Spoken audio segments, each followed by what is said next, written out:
1부 때 좀 적게 오셔가지고 생각보다 좀 적게 오셔가지고 3부 때 얼마나 오실까 했는데 굉장히 많이 채워주셨습니다. 여러분들이 예배 자리를 사모하는 그 마음을 또 주님께서 너무나 잘 아시리라 믿습니다. 자, 오늘 21일이고요. 목요일이 25일 이제 성탄을 우리가 맞이하는 때인데 예수께서 이 땅에 오신 성탄의 때 사실은 예수님을 먼저 떠올려야 되겠지만 예수님보다 사실 먼저 떠오르는 빨간색으로 대표되는 문화가 있습니다. 보통 뭐가 먼저 떠오르십니까? 예, 산타가 먼저 떠오르고 크리스마스 선물 트리 뭐 이런 게 떠오르죠. 자, 선물 참 크리스마스 때 선물 주고받는 거 오늘 저희 학신에도 선물 교환식을 가졌었습니다. 서로 이렇게 선물을 교환하는 시간을 가졌는데 선물 참 좋죠. 여러분 성탄 선물로 뭘 받고 싶으십니까? 여러분이 선물을 받는다면 남자분들도 뭐 받고 싶은 선물이 있겠지만 여자분들은 보통 보편적인 선물 하나 있지 않습니까? 네, 백, 아 별로예요? 네, 감사합니다. 저희 아내는 좋죠. 네, 있으면 좋겠죠. 못 해주는 거 말이라도 해야죠. 네. 자, 한번 사진 하나 볼까요? 네, 사진, 네, 첫 사진, 네, 아, 네. 남성분들은 여성분에게 먼저 얼굴 눈길이 가면 안 됩니다. 자, 이 사진의 목적은 뭘까요? 선물을 받은 것 같은데 어떤 선물인 것 같습니까? 뭐 왜 올렸을까요? 그렇죠. 자랑하려고 올렸습니다. 이거 참고로 실제 사진이 아닙니다. AI로 만든 겁니다. 어, 진짜처럼 보이는데 AI로 만든 겁니다. 이거 괜히 뭐 실제 사진 가져오면 또 뭐 이런저런 말도 있기 때문에 AI로 만든 사진을 가져왔는데 요런 류의 사진이 참 많습니다. 많고요. 자랑하려고 어떤 자랑하는 내용들로 SNS들이 참 많이 넘쳐납니다. 뭐 젊은 사람들만 하는 게 아니라 연세 드신 분들도 SNS를 이런 식으로 많이 활용을 하시더라고요. 근데 이제 주로 연세 드신 분들은 이제 가방 이런 것보다 더 좋은 선물 있지 않습니까? 어떤 선물? 우리 손자, 손녀들 귀여운 모습들 뭐 이런 거 올리시기도 하고 뭐 하여튼 그런 것들로 이렇게 자랑을 하게 됩니다. 누구나 이거는 지금 현대인들만 그런 게 아니라 뭐 꼭 SNS가 아니더라도 자랑을 하려고 하는 자기를 증명하려고 하는 그런 마음들은 과거에나 지금에나 동일하게 나타나는 모습이라고 말할 수 있습니다. 교회 안에도 사실은 그런 식으로 자기를 증명하고자 하는 그런 마음들이 조금씩 다 있습니다. 나 이만큼 봉사한다. 나 이만큼 헌금한다. 내가 이 정도 되니까 나 이 정도를 뭐 직분도 가지고 있고 또 그런 거다라면서 스스로를 좀 증명하고 싶어하는 그런 인간적인 어떤 마음들이 분명히 존재한다라고 볼 수가 있겠습니다. 그런데 우리는 우리의 신앙을 어떤 식으로 증명해야 될까요? 아니면 꼭 증명을 해야만 되는 겁니까?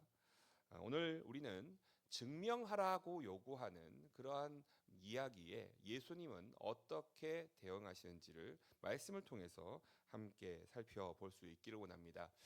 증명하려고 하는 그런 모습들, 저는 이거를 증명의 전쟁이라는 표현으로 좀 쓰고 싶은데요. 아까 SNS를 제가 보여드렸습니다만 정말 많은 사람들이 어떤 식으로든 자기를 증명해 내고자 합니다. 그렇게 자기를 증명해 내려고 하다 보니까 아까 인스타그램 이런 사진을 보면 여러분들은 공감을 하실지 모르겠습니다만 젊은 친구들이 그런 사진을 올렸을 때 아무도 안 보면 의미가 없는 거잖아요. 그래서 이걸 어떻게 하든지 조회수가 좀 올라가야 되고 제일 이제 중요한 거 그 밑에 작고 왼쪽 아래에 작고 빨갛고 소중한 거 그거 꼭 눌러주기를 바랍니다.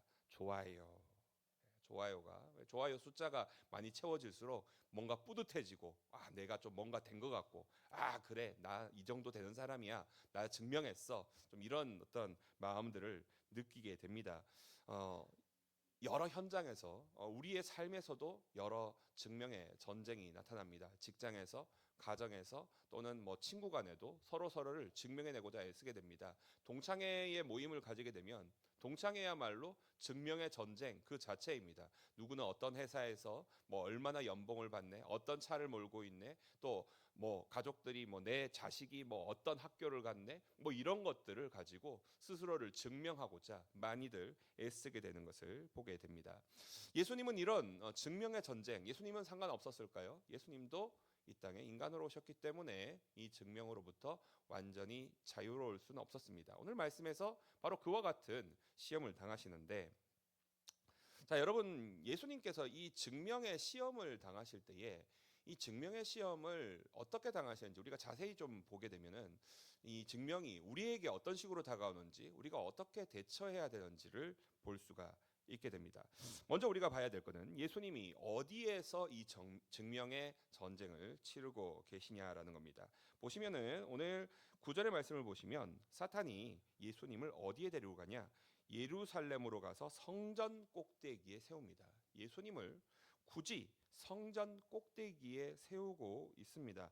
자, 왜 굳이 성전이었을까? 마지막 이 시험, 예수님의 시험이 총 세 가지로 이루어지는데 이 세 번째가 증명의 시험입니다. 그런데 그것을 지금 성전에 예수님을 세우는 것으로 거기서부터 이제 증명의 전쟁이 시험이 시작이 되는 겁니다. 왜 성전일까? 자, 성전은 누가복음 안에서 굉장히 중요한 역할을 합니다. 길게 언급은 안 하겠습니다만 누가복음 1장에 보게 되면은 사가랴의 제사장 사가랴가 등장을 합니다. 다른 어떤 이야기, 뭐 예를 들면 예수님의 부모인 뭐 마리아와 요셉의 이야기도 아니고요. 또 마태복음처럼 뭐 족보가 나타나는 것도 아니고 갑자기 나타난 사람이 사가랴고 또 사가랴가 성전에서 천사를 만난 사건들을 언급을 하고 있습니다. 장소적으로 성전이 등장을 한다는 거예요. 성전에 있는 제사장 사가랴. 자, 이 사람이 먼저 등장하고요. 그리고 제일 마지막으로 가면은 누가복음 24장 53절의 끝, 누가복음의 제일 마지막입니다. 거기를 한번 보시게 되면 예수님의 제자들이 뭘 하는지가 나타납니다. 늘 성전에서 하나님을 찬송하니라. 그러니까 누가복음 전체에서 성전이 가리키는 역할이 굉장히 중요하다는 걸 알 수 있습니다. 지금 누가복음 안에서 보면은 모든 복음서를 통틀어서 유일하게 예수님의 유년 시절이 언급이 되어 있는데 예수님이 12살 때 예루살렘에 가십니다. 거기 갔다가 다시 고향으로 돌아가야 되는데 가는데 보니까 예수님이 없어요. 없어가지고 놀래가지고 이제 부모님이 찾으러 이제 갑니다. 가보니까 예수님이 성전에 있었죠. 왜 여기 있냐고 하니까 예수님의 대답이 걸작이었습니다. 내 아버지 집에 내가 있어야 될 줄을 몰랐습니까? 그래서 성전에 계셨습니다. 그때도 역시나 마찬가지로. 그리고 예수님이 누가복음 안에서의 구조를 보면은 중간에 계속해서 갈릴리에 있다가 마지막에 어디를 가시냐? 9장 이후로 보게 되면 예수님이 예루살렘으로 가십니다. 결국엔 예루살렘으로 가세요. 예루살렘에 뭐가 있기 때문에요? 성전이 있기 때문에. 그리고 성전에 가서 성전에서의 사역을 마지막으로 예수님의 모든 사역들이 끝이 나게 됩니다. 자, 이렇게 누가복음에서 성전이 차지하고 있는 위치가 굉장히 중요하다라는 것들을 우리가 알 수가 있는데, 그리고 이제 이 주님께서 어디에 있냐면 성전에서도 성전 꼭대기에서 지금 이 시험을 받고 있습니다. 자, 왜 하필이면 성전 꼭대기일까? 우리 시편 121편 1절의 말씀을 한번 같이 보기를 원하는데요. 우리가 잘 아는 말씀인데, 내가 산을 향하여 눈을 들리랴 나의 도움이 어디서 올까?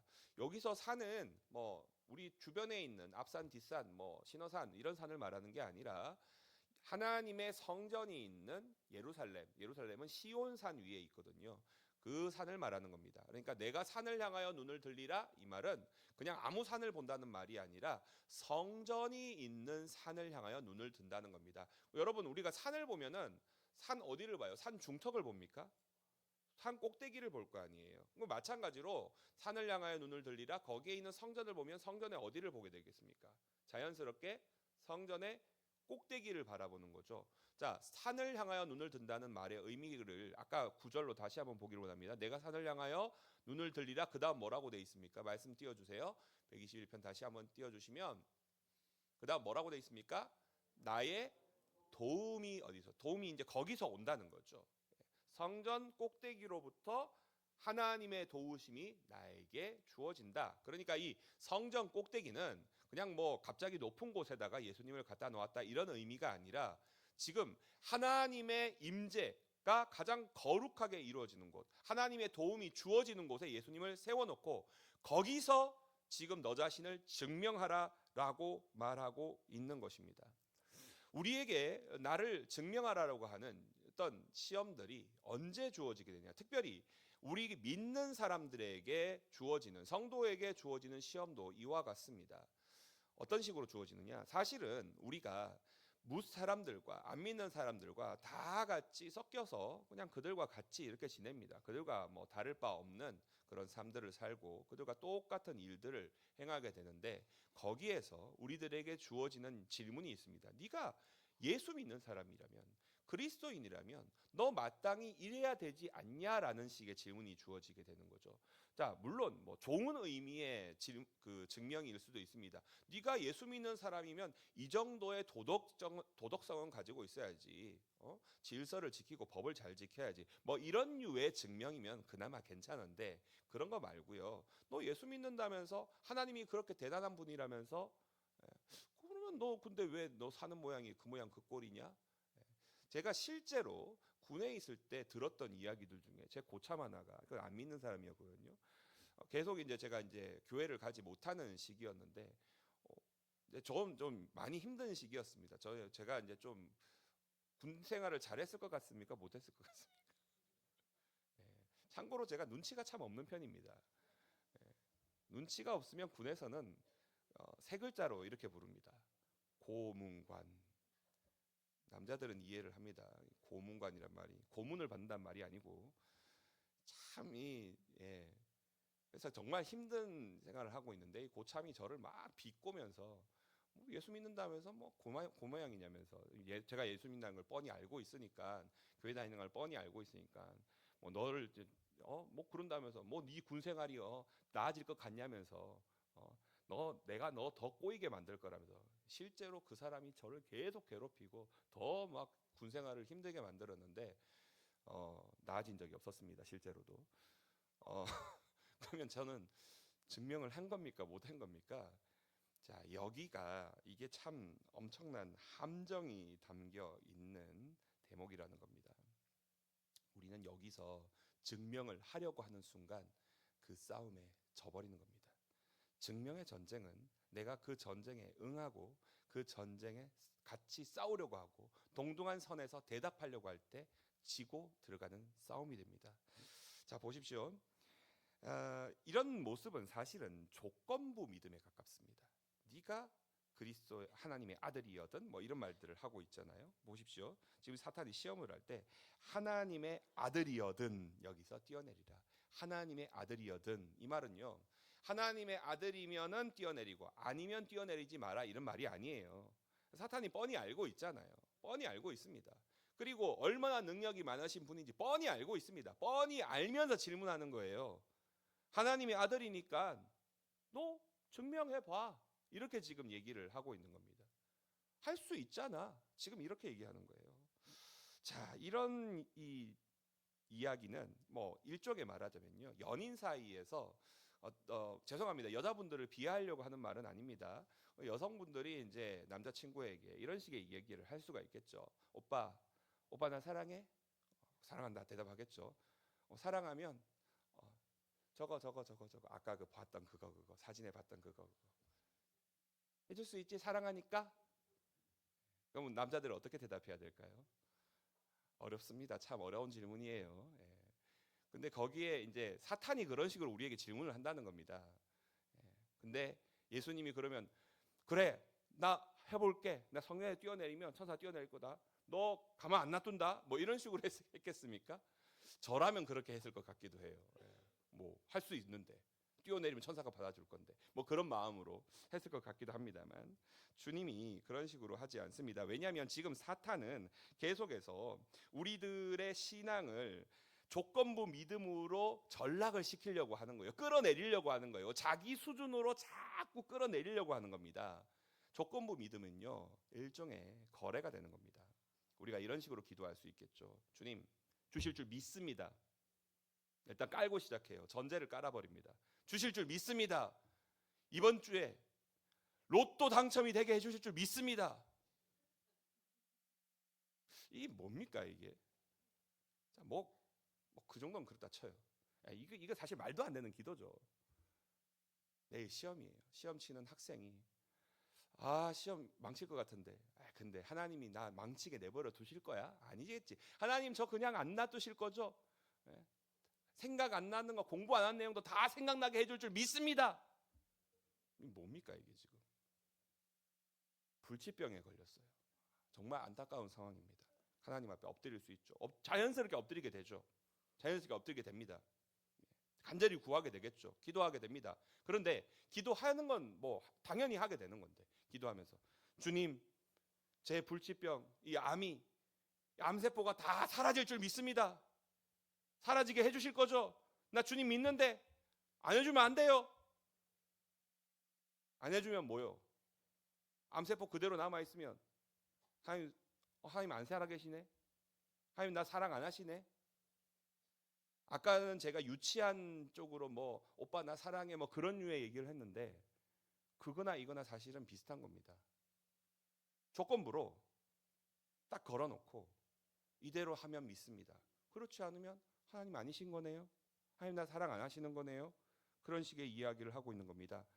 그리고 그런 류의 신앙으로 우리를 전락시키고자 하는 것이 바로 사탄의 계략이고, 오늘 예수님 앞에 다가온 사탄의 전형적인 모습이라고 할 수 있는 겁니다. 이런 일들이 처음 있었던 일도 아닙니다. 역사적으로도 있었습니다. 그래서 주님은 거기에 대한 기록을 남기시고 분명한 경고를 하시는데요. 오늘 예수님이 사실은 사탄에게 대답을 하실 때 하나님을 시험하지 말라라고 하는 이 말씀은 주님이 그냥 하신 말씀이 아니라 말씀을 그대로 인용을 한 겁니다. 신명기 6장 16절 말씀입니다. 자, 신명기 6장 16절에 이렇게 나와 있습니다. 너희가 마사에서 시험한 것 같이 너희 하나님 여호와를 시험하지 말고. 자, 마사에서 시험한다? 마사가 뭐고 거기서 한 시험이 뭐냐? 출애굽기 17장 2절에 나와 있는데요. 이 내용을 보게 되면 백성이 모세와 다투어 이르되 우리에게 물을 주어 마시게 하라라고 하는 대목이 나옵니다. 이스라엘이 출애굽을 해서 홍해를 건너서 광야에 왔는데, 광야에 와서 보니까 물이 없는 거예요. 물이 없으니까 물 내놔라 이제 얘기하는 겁니다. 그런데 지금 이 대목에서 어떤 식인 거냐면, 이 사람들은 지금 하나님을 경험하지 않은 사람들이 아닙니다. 애굽에 있을 때 하나님이 10가지 재앙으로 애굽을 심판하시는 것을 눈으로 직접 봤어요. 홍해가 가로막고 있는 그 바다를 주님이 그 바다를 가르시고 거기로 지나가게 하신 걸 친히 경험하였습니다. 여기까지 경험을 한 어마어마한 하나님이 살아계시다는 것을 부정할 수 없는 사람들인 겁니다. 여러분, 이거 여기서 하나님을 어떻게 부정할 수 있겠어요? 그런데 당장 나에게 물이 있냐 없냐? 물 없으면 죽을 것 같으니까 거기서 물 내놔라, 하나님 안 계신 거 아니냐? 아니, 이만큼 경험하고 이만큼 어마어마한 하나님을 체험했는데도 여기 와서 좀 그런 얘기를 하고 있는 겁니다. 여러분, 하나님에 대한 그 말에 대해서 모세가 얘기하는 겁니다. 하나님을 시험하지 말라고 이야기하고 있는 겁니다.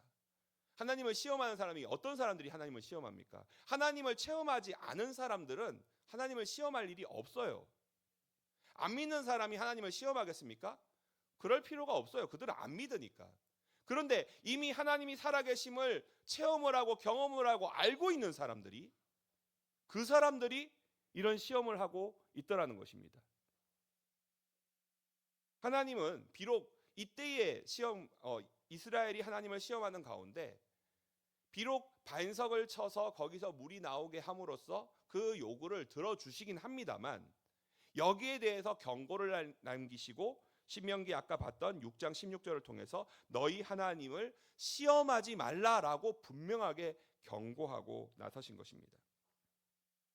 하나님을 이렇게 시험하는 것이 옳지 않다라고 얘기하고 있는데, 이 모습 속에서 예수님을 보면은 예수님도 역시 마찬가지입니다. 예수님이요, 시험이 지금 오늘 우리가 보고 있는 시험이 세 번째 시험입니다. 첫 번째 시험, 두 번째 시험을 이겨내신 거예요. 사실 첫 번째 시험, 두 번째 시험이 가벼운 시험도 아니었습니다. 40일 동안 굶주리시고 정말 배고프고 힘든 상황인데 사탄이 다가와서 저 돌을 떡으로 만들어서 먹어라. 너 할 수 있잖아. 능력에 대한 시험도 있지만 거기도 중요한 건 뭡니까? 예수님의 대답을 통해 나타나죠. 사람이 떡으로만 살 것이 아니요 살아계신 하나님의 말씀으로 살 것이니라. 당장 중요한 것처럼 보이는 물질, 떡, 빵 이게 중요한 것처럼 사탄이 이야기를 하니까 그거 아니다라고 얘기합니다. 그리고 나서 온 세계 만국을 보여주면서 나에게 절해라, 사탄에게 절해라. 그러면 이 모든 걸 다 너에게 줄게. 어마어마한 권력을 주겠다는 겁니다. 충분히 유혹적인 것이죠.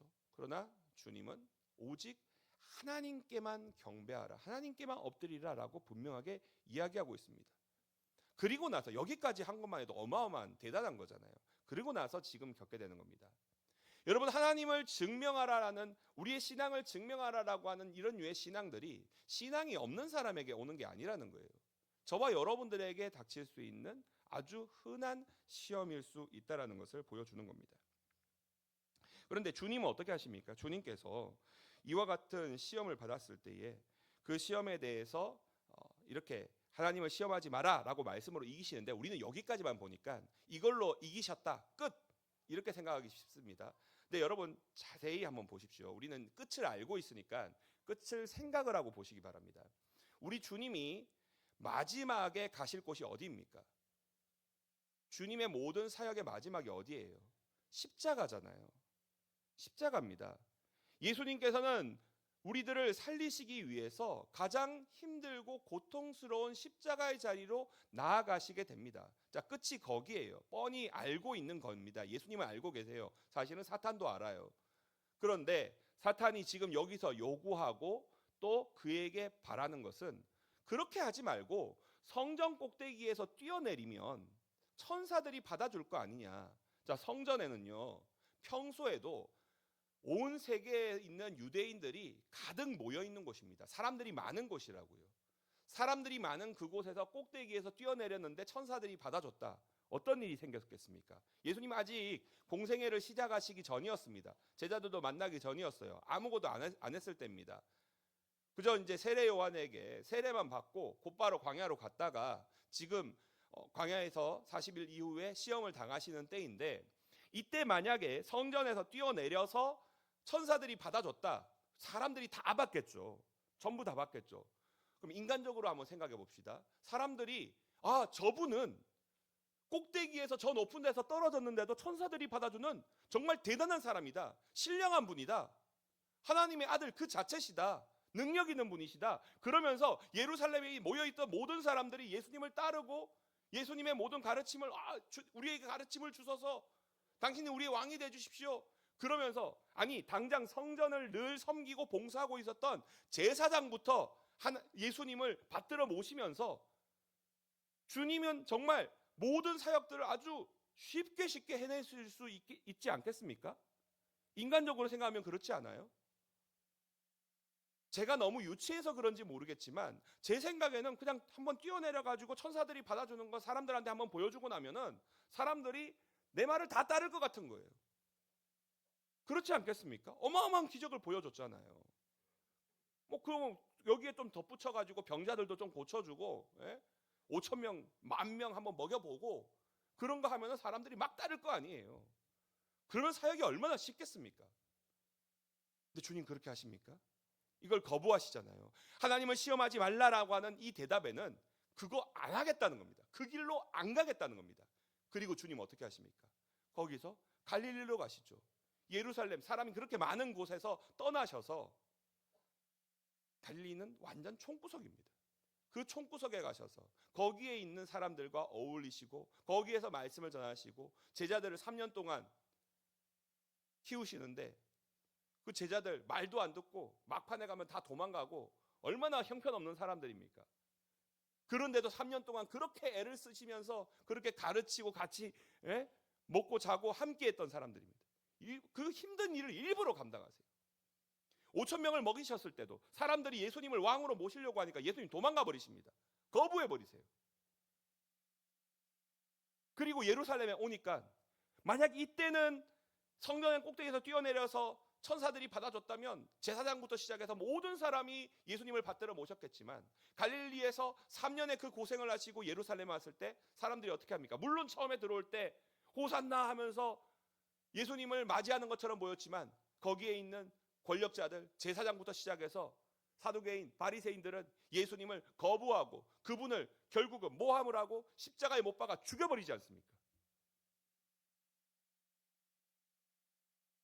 내가 이만큼 대단한 사람이다라는 걸 증명했다라고 한다면 얼마든지 쉬운 길로 갈 수 있는 것처럼 보였지만, 주님은 어려운 길로 가고 있습니다. 왜 그렇게 하셨습니까? 그 어려운 길을 통해서 더 낮고 더 힘들고 더 어려운 사람들을 주님은 바라보시고 그들에게 찾아가시고 그들과 함께하며 죄인들을 구원하시고자, 그들의 피를, 그들에게 있는 모든 죄를 깨끗하게 하시고자 자신의 모든 피를 흘리심으로써, 죽음으로써 구원하시기 위해서 힘들고 어려운 고난의 길을 기꺼이 감내하시는 겁니다. 그것이 아버지가 진짜로 원하시는 일이기 때문에.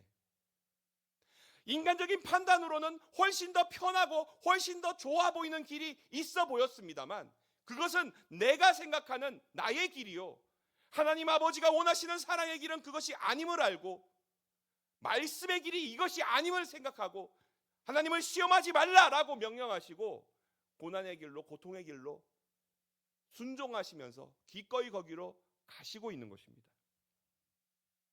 왜 그렇습니까? 더 쉽잖아요. 증명하면 더 쉽지 않습니까? 증명하면 다 해결되는 거 아닙니까? 그건 우리의 생각이죠. 우리의 생각입니다. 하나님의 생각은 거기에 있지 않았습니다. 하나님의 생각은 우리들을 돌아보시고 우리들을 사랑하시고 우리들과 함께하기를 원하시며 우리들을 다 품으시고 우리들의 모든 죄들을 씻어주시기 위해서는 내가 기꺼이 그 고난의 길로, 십자가의 길로 가야만 한다라고 말씀하시면서 그 길로 가고 계신 것입니다. 그런데 우리는 어떻습니까? 사탄의 시험이 우리들에게 올 때 너 증명해봐, 너 예수 믿는다면서 증명해, 너 사업에 성공하고 너희 자녀들도 뭐 취업 잘 되고 시집장가 잘 가고 그런 걸로 한번 증명해봐. 안 되잖아. 네가 무슨 예수님 믿는 거야? 너희 하나님이 뭐 살아있어? 안 믿는 자들은 그런 것에서 성공을 찾고 그걸로 증명하고자 하는데, 우리도 거기에 동조돼서 그래, 예수님 나도 기왕이면 성공의 길로 갈래요. 쉬워 보이니까요.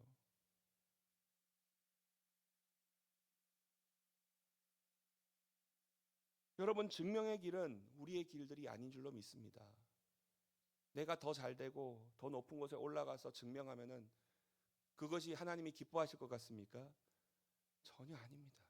그렇지 않습니다. 그 증명 자체가 우리의 구원을 담보하지 않습니다. 거기에 생명의 길이 있지 않습니다. 내가 성공하면 그냥 성공한 거예요. 성공한 거고, 증명했다고 한다면 그것은 내가 그리스도인임을 증명한 것이 아니라 그냥 내 능력이 뛰어나고 내가 뭔가 남다르다는 것을 증명한 것 뿐입니다. 그것은 내 믿음을 증명한 것이 아닙니다.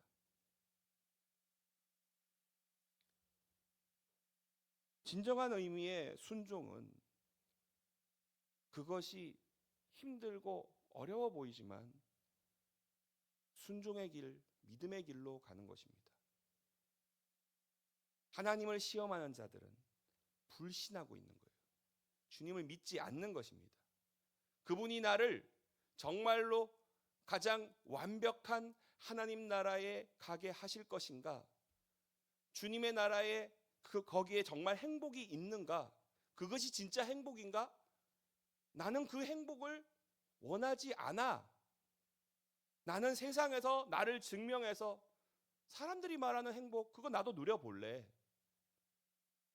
그러나 저와 여러분이 예수 그리스도를 믿는다는 것은 그것이 아니지 않습니까? 예수님부터 그 길을 거부하셨고 예수님은 기꺼이 순종의 길로, 믿음의 길로 나아가셨습니다. 더 이상 우리가 우리의 것들을 자랑하고 증명할 때는 우리 안에 생명이 나타날 수가 없는 것입니다. 저와 여러분들이 그 길로 갈 수 있기를 원합니다. 주님이 순종하실 때, 복종하실 때 어떻게 가십니까? 빌립보서 2장 8절 말씀을 보십시오. 사람의 모양으로 나타나사 자기를 낮추시고 죽기까지 복종하셨으니 곧 십자가에 죽으심이라. 주를 따르려거든 자기를 부인하고 자기 십자가를 지고 따르라고 말씀하십니다. 마냥 힘들고 마냥 어려울 거라고 말씀하는 것이 아닙니다. 그 끝이 우리에게는 죽음이 아닌 생명임을 알기에 가는 것입니다.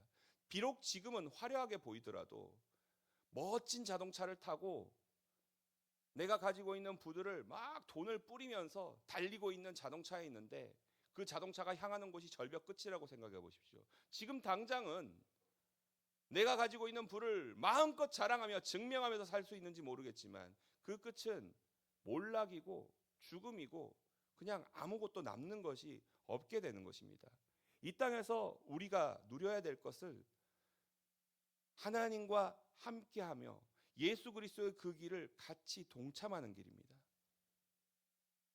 조금 다르게 우리가 이 말씀을 볼 수 있는 것은 우리들의 지금의 모습에서 내가 과연 하나님과 함께하고 있는가라는 것들을 겉으로 드러나는 모습으로 판단하지 마시기 바랍니다. 너무나 힘들고 어려운 고난의 길을 걸을 때가 있습니다. 그럴 때 우리는 한 번쯤 그런 생각을 합니다. 하나님 나를 정말 사랑하시나? 나 너무 힘든데 이 길에서 좀 벗어났으면 좋겠는데. 인간적으로 당연히 그런 생각을 할 수 있죠. 일부러 힘들고 어려운 길로 가는 사람이 어디 있겠습니까? 주님이 여러분들과 반드시 함께 하시는 줄로 믿습니다. 내가 믿고 있다면 사망의 음침한 골짜기를 다닐지라도 해를 두려워하지 않을 수 있습니다. 믿음이 있다면 그것이 아무리 힘든 현장이라도 그 길을 기꺼이 순종으로 걸어갈 수 있는 것입니다. 증명하고자 애쓰지 않고 믿음으로 나아간다고 한다면 그 길의 끝에서 주님은 우리를 생명으로 인도해 주실 줄로 믿습니다. 여러분들이 겪고 있는 그 모든 고통과 힘든 순간들이 결국에는 저와 여러분들을 하나님의 생명의 길로 이끌기 위한 과정임을 기억할 수 있기를 원합니다. 주님은 우리를 결코 놓은 적이 없으시고 우리들에게서 눈을 돌린 적이 없으시고 자신의 눈동자와 같이 우리들을 아끼시고 보호하시며 끝까지 함께해 주실 줄로 믿습니다. 그러기에 나의 어떠한 상황 가운데서 하나님의 계심을 증명하려고 애쓰지 마시고 나와 함께하고 계신 주님이 있음을 믿고 순종하며 나아갈 때 그 끝에 진정한 우리의 승리가 나타날 줄로 믿습니다. 지금도 우리들에게는 끝없는 증명의 전쟁의 전장들이 우리들에게 다가올 것입니다. 그 증명의 전장에서 우리는 예수 그리스도를 믿고 그분을 붙들며 신뢰하며 주님께로 진정한 순종의 길로 함께 나아갈 수 있기를 원합니다. 특별히 제가 일부 때는 담임 목사님 부재에 대한 이야기를 좀 길게 얘기를 했었어요. 여러분 지금 당장은 어떻게 느끼실지 모르겠습니다. 저는 사실은 지금도 굉장히 괴롭고 고통스러운 시간들입니다. 목사님 없는 목사가 믿음이 없습니까? 라고 생각하실지 모르겠는데 여러분 교회는 같은 마음 같은 뜻으로 하나님만 바라보며 함께 나아간다면 괜찮습니다. 이길 수 있습니다. 제가 목사님 은퇴 과정에서 여러분들을 지금 질책한다거나 그러려고 드리는 말씀은 아닙니다. 다만 더욱 우리가 마음을 같이 해야 되는 시간들인데 우리들의 마음이 많이 흩어져 있다는 것을 보게 됩니다. 같이 함께 이 길을 걸어가실 수 있기를 소망합니다.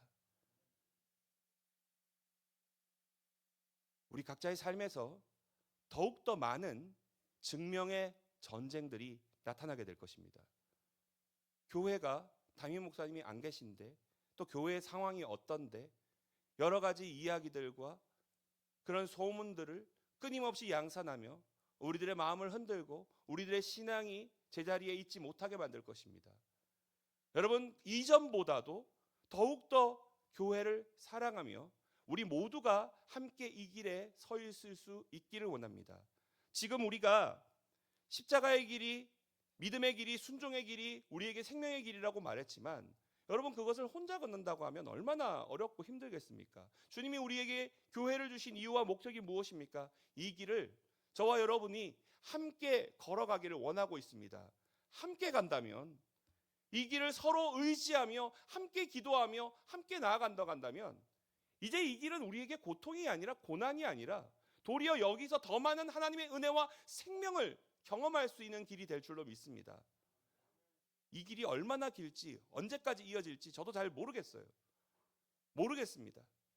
빨리 끝나면 좋겠어요. 제가 권사회에서 중보기도회 할 때마다 반복적으로 한 말이 있습니다. 제가 걱정을 하고 근심을 하고 막 기도 제목을 얘기하면서 그냥 제가 그냥 허튼 소리를 하는 사람이 되고 싶고 괜한 걱정을 하는 사람이 되고 싶다고. 뭐 허 목사님은 괜히 그런 걱정 괜히 해가지고 아무 일도 없었는데 왜 그러셨어요? 차라리 그런 말을 듣고 싶다고 제가 말씀을 드립니다. 근데 차라리 진짜 그렇게 될 수 있으려면 저와 여러분들이 함께 이 길을, 믿음의 길을, 진정한 승리의 길을, 비록 겉으로는 고통스럽고 힘들게 느껴지지만 진정한 승리와 생명이 있는 길을 저와 여러분들이 함께 걸을 수 있기를 원합니다. 우리 옆에 있는, 지금 바로 옆에 있는 이분들과 함께 걸어갈 수 있기를 원합니다. 오늘 나임 목사님이 부재한 첫 번째 주일 예배 자리에서 우리에게 어쩌면 힘들고 어렵게 느껴질 수 있는 길들이 앞으로 펼쳐질 수 있을 텐데 모두가 함께 이 길을 함께 걸어가는 것이 우리에게 진정한 승리가 주어진다라고 믿고 주님과 함께 서로 의지하며 갈 수 있는 우리 알천제일교회 모든 성도님들이 되시기를 소망합니다. 이 시간 우리 함께 기도할 텐데 옆에 있는 분들 한번 손 잡으실 수 있으면 손을 잡고 한번 같이 기도했으면 좋겠습니다. 우리 서로 함께 믿음의 길들을, 순종의 길들을 함께 걸어갈 것을 우리가 다짐하면서 말씀을 기억하면서 같이 한번 기도하며 나가겠습니다. 우리 주여 한번 부르시고 함께 기도하며 나가겠습니다. 주여, 아버지 하나님 감사를 드립니다. 하나님을 사랑하는 자들에게 귀한 주의 말씀을 허락하여 주시고 하나님, 우리 알천제일교회가 참으로 중요한 시기 가운데 접어들어 있습니다. 앞으로 우리에게 주어질 길들이 어떤 것일지 우리는 과연 짐작할 수조차 없는 어려움들이 있을 터인데 하나님, 이 길을 우리 모두가 함께 걸어갈 수 있기를 원합니다. 끊임없이 너희 교회를, 너의 신앙을 증명하라고 하는 수많은 시험들이 우리들에게 닥치게 될 때에 예수 그리스도께서 말씀으로 이게 되신 것 같이 하나님을 시험하지 말라라고 담대히 선포하며 주님께서 우리에게 주신 이 믿음의 길로, 순종의 길로 함께 걸어갈 수 있는 우리 모든 성도들 되게 하여 주시옵소서. 주께서 이 어렵고 힘든 길들을 우리 성도들을 허락하여 주시어서, 교회를 허락하여 주셔서 이 길을 함께 걸어가게 하셨습니다. 서로를 의지하며 함께한 가운데 여기에 살아계신 우리 주님을 바라볼 수 있게 하시고 그 주님을 믿고 신뢰하는 자들이 되게 하여 주시옵소서. 이 어려움의 가정이, 고통의 가정이 우리들에게 도리어 더 큰 믿음의 승리의 시간들 되게 하시고 내가 더욱더 성장하고 주님께로 더욱더 가까워지며 하나님 안에서의 놀라운 은혜와 생명들을 경험하게 되는 귀하고 복된 시간들이 되게 하여 주시옵소서. 자비로우신 아버지 하나님 감사를 드립니다. 주께서 우리들에게 말씀을 허락하시고 이 말씀 속에 예수님께서 걸어가신 승리의 길들을 바라볼 수 있게 하여 주심을 감사를 드립니다. 사탄이 지금도 우리를 향하여서 스스로를 증명하라고 우리들을 시험할 때에 우리는 하나님을 시험하지 말라라고 하는 분명한 대답을 가지며 주의 말씀 가운데 우리의 삶의 길이 있음을, 우리의 생명의 길이 있음을 바라보고 이 길로 함께 걸어가게 하여 주시옵소서. 바로 웃기는 주님, 우리 활천제일교회를 함께 부르셨습니다. 서로 함께한 자들로서 우리가 이 자리에 모였사오니 하나님, 우리가 혼자 걷는 것이 아니라 주 안에서 함께 하나 된 우리의 지체들이 서로 함께 연합하여 함께 이 길을 걸어가며 주님, 앞으로 우리에게 주어질 모든 어려움들을 함께 기도하며 이기게 하여 주시옵소서. 믿음의 길, 순종의 일 가운데 있는 진정한 승리와 생명을 우리 모두가 체험하고 경험하며 하나님을 더욱더 크게 찬양할 수 있는 귀한 이 길의 끝이 되게 하여 주시옵소서. 우리 구주 예수 그리스도의 이름으로 기도드립니다. 아멘.